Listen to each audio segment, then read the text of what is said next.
ఆయన అనాదికాల సంకల్పాన్ని బట్టి ఈ దినము ఈ సమయంలో ఆయన సన్నిధిలో మనము చేరి సందర్భాన్ని పురస్కరించుకొని తండ్రి దేవుణ్ణి గనుపరుచుకోవటానికి కృప అనుగ్రహించిన పరమ తండ్రికి మనందరి తరపు నుంచి నేను స్తోత్రాలు చెల్లిస్తూ ఉంటాను. మీకు అక్కరగా ఉన్నవేదో మీరు నన్ను అడగటానికి ముందే నాకు అన్నీ తెలుసని దేవుడు సెలవిచ్చి మన అక్కర్లు తీరుస్తున్నందుకై పరమ తండ్రికి స్తోత్రాలు చెల్లిస్తూ ఉంటాను. ఈ సమయంలో నీవు చేసిన ఉపకారములకు తండ్రి మేము మా కుటుంబం ఏమిచ్చి రుణం తీర్చుకోగలమని ఆటపాడదాం. పల్లవి అండ్ చరణము పాట నాతో కలిసి పాడండి అందరి బదులు కాబట్టి.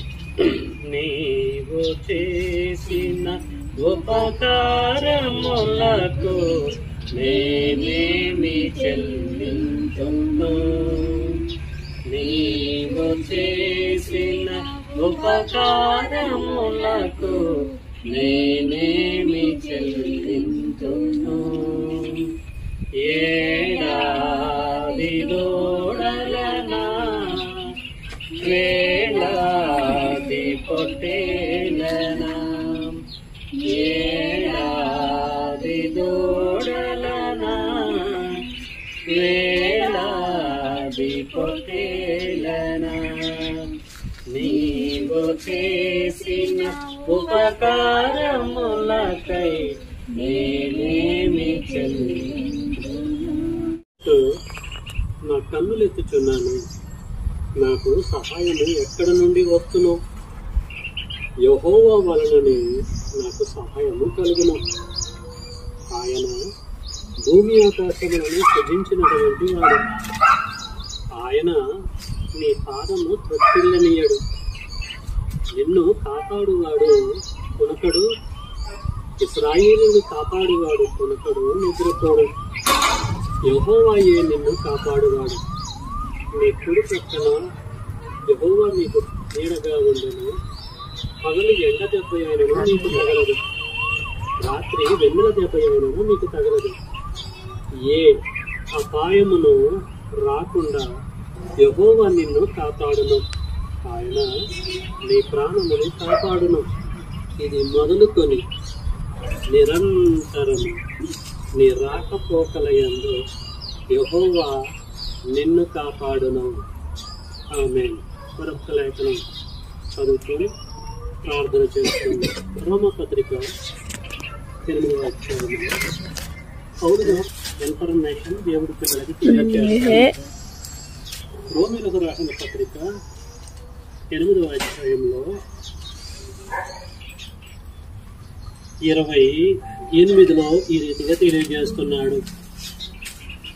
దేవుణ్ణి ప్రేమించే వారికి అనగా ఆయన సంకల్పము చొప్పున పిలువబడిన వారికి శ్రేష్ఠుడైనట్లు దేవుడు ఎవరిని ముందు ఎరిగనో వారు తన కుమారునితో సారూప్యము గలవారగుటకు వారిని ముందుగా నిర్ణయించను.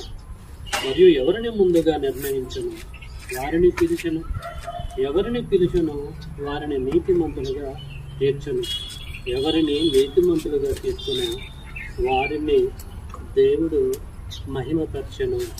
ఆమేన్. దేవుడి లేఖనములను జీవించి మన హృదయాలలో ఫలింప చేయును కాక. దేవుని పిల్లలారా, మనం సందర్భాన్ని బట్టి కొన్ని మాటలు చదువుతున్నాం.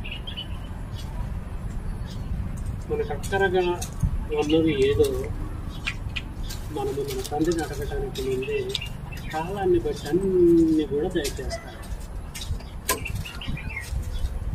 వాటన్నిటిని మనం పొందుకున్నప్పుడు ఏం చేయాలంటే కృతజ్ఞత ఆస్తుతులు ఆయనకు చెల్లించాలి, థ్యాంక్ చెప్పాలి.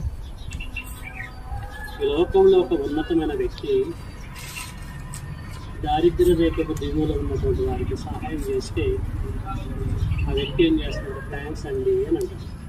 అది ధర్మం, మానవుని యొక్క నీతి. అది ఆ వ్యక్తే కాదు, ఈ లోకంలో ఎవరైనా సరే ఒక సహాయం పొందారంటే ఒక వ్యక్తి నుంచి థ్యాంక్స్ బ్రదర్, థ్యాంక్స్ అండి అని ఎప్పుడూ జ్ఞాపకం చేసుకుంటారు. మరి ఇది వాస్తవమైనప్పుడు దేవుడు మన విషయంలో సహాయం చేసినప్పుడు కాలాన్ని బట్టి మనం కూడా ఎలాగ ఉండాలని దేవుడు కోరుకుందంటే కృతజ్ఞత కలిగి ఉండాలి. ఎప్పుడైతే మనం దేవుడి విషయంలో కృతజ్ఞత కలిగి ఉంటామో అన్ని విషయాలలో ఆ తండ్రి మనకి తోడుగా ఉండి మనము చేసే ప్రతి పనిని 100కి 200% సక్సెస్ చేస్తాం. ప్రతి ఒక్కరు దీన్ని మనసులో పెట్టుకొని తండ్రి అయినప్పుడు దేవుని మర్చిపోకుండా కృతజ్ఞత చెల్లించుకుంటూ ముందుకెళ్ళాలి. అప్పుడు మనం చేసే ప్రతిదీ కూడా సఫలమవుతూ ఉంటాం. Okay, thank you for your attention. ప్రార్థన చేసుకుంటాం. ప్రార్థన. సకల ఆశీర్వాదాలకు కారణభూతుడువైన మా కన్న తండ్రి, చెప్పేవా మీకే స్తోత్రాలు నాయన. తండ్రి, మీ అనాది కాల సంకల్పం ప్రకారం మీ పిల్లలైనటువంటి మేము ఈ దినము ఈ సమయంలో మీ సన్నిధిలో వచ్చి సందర్భాన్ని పరిష్కరించుకొని ప్రార్థన ద్వారా లేఖన భాగాలు చదవటాన్ని బట్టి అందులో ఉన్న మాటలు ధ్యానించటం బట్టి ఇప్పటి వరకు మిమ్మల్ని మహిమపరిచాం. కృప అనుగ్రహించినందులకే స్తోత్రాలు చెల్లిస్తూ ఉంటాను. పరమ తండ్రి, ఈ సమయంలో మీ కుమార్తె నమ్ముతాను, మీ కుమారుడు మనమని మేము అనుకుంటున్నాం. కానీ పరలోకంలో ఉన్న కోట్ల కొలదిగా ఉన్న దేవదూతలలో కొన్ని దేవదూతలని మేము గ్రహిస్తున్నాం. తండ్రివైన దేవ, మీరు ఈ యొక్క వాహనాన్ని ఆధారం చేసుకొని వారి వ్యాపారాన్ని ముందుకు తీసుకెళ్లాలనే ఆశతో, విశ్వాసంతో, మీ మీద నమ్మకంతో తండ్రి ఈ యొక్క వాహనాన్ని కొనుక్కొని మీ సన్నిధి తీసుకుంటున్నారు. మీరు చూపిన కృపను బట్టి, మీరు చేసిన సహాయాన్ని బట్టి, ఒక సేవకుడిగా మీ పాదాలు పట్టుకొని కుటుంబం తరఫు నుంచి మీకు స్తోత్రాలు చెల్లిస్తూ ఉంటాను. లేదా ఏ ఉద్దేశంతో వీటిని ప్రయాసపడి వాహనాన్ని కొన్నారు, అది సక్సెస్ఫుల్గా ఈ యొక్క వ్యాపారం జరగటానికి దయచేయండి.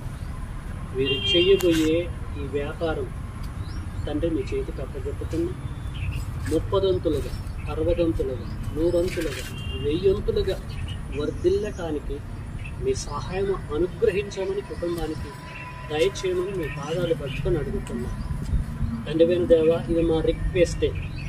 మీ చిత్త ప్రకారంగా తండ్రి వారి యొక్క పనులని సఫలం చేయమని అయినా ప్రార్థిస్తున్నాం. ఎలాంటి ప్రాబ్లమ్స్ వీరికే కానీ, వాహనానికే కానీ, వ్యాపారానికి కానీ రాకుండా కృప చూపించండి తండ్రి. మీకు తెలుసు, కొన్ని దినముల నుండి, నెలల నుండి కన్నీరుతోనైనా బిడ్డలు ప్రార్థన చేశారు, ప్రయాసపడ్డారు, కృంగిపోయారు, కృషించిపోయారు, ఏమైపోతుందో, ఎలాగుంటుందో అని ఆలోచనతో ఉన్నారు. అయినా మీరు కార్యాన్ని సఫలము చేసినందుకే స్తోత్రాలు. ఇదిగో నేను ఉన్నానని తండ్రి వాహనమును తీసుకొచ్చి మీరు వీళ్ళ ముందు పెట్టినందుకు మీకు స్తోత్రములు తండ్రి. అలాగే తండ్రి మీ కృప, మీ బాహుల్యము, ఈ సమస్త దీవెనలు వీరికి అనుగ్రహించి చేసే ప్రతి పని 1000 అంతులుగా అది వర్ధిల్లటానికి మీ కృప అనుగ్రహించమని నేను ప్రార్థిస్తున్నాను తండ్రి. మేము ఏది చేసినా, ఎంత కష్టపడ్డా మీ కృప లేకపోతే, మీ దీవెన, మీ ఆదరణ, మీ సహాయం లేకపోతే మేము సక్సెస్ కాలేదు. కనుక తండ్రి మీ కృప అనుగ్రహించమని ఒక సేవకుడుగా మీ పాదాలు పెట్టుకొని అడుగుతున్నాం. ఆదరించండి, కృప చూపించండి. ఈ యొక్క వాహనము వ్యాపారం నిమిత్తం ఇంట్లో నుంచి, అనగా షాప్లో నుంచి బయటికి వెళ్తున్నప్పుడు, బయట నుంచి షాపుకి లేదు ఇంటికి వస్తున్నప్పుడు మీరు తోడుగా ఉండండి.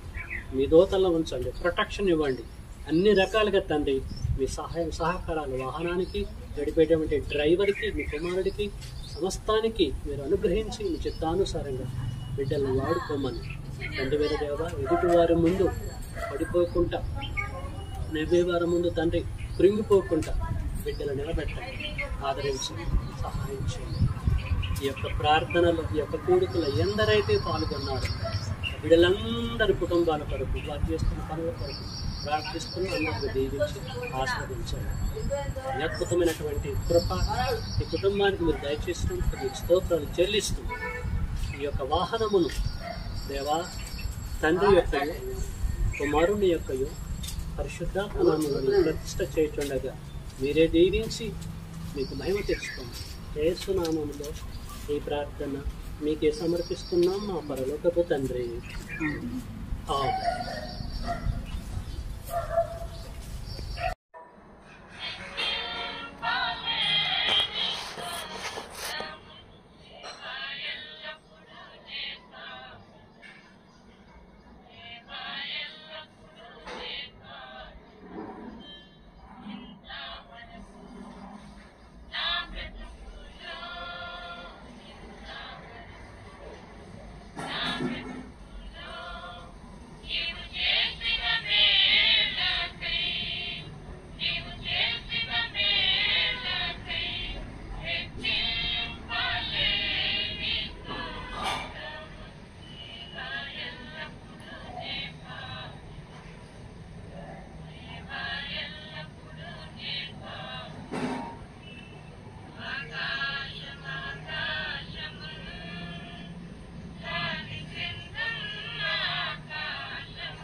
తండ్రి.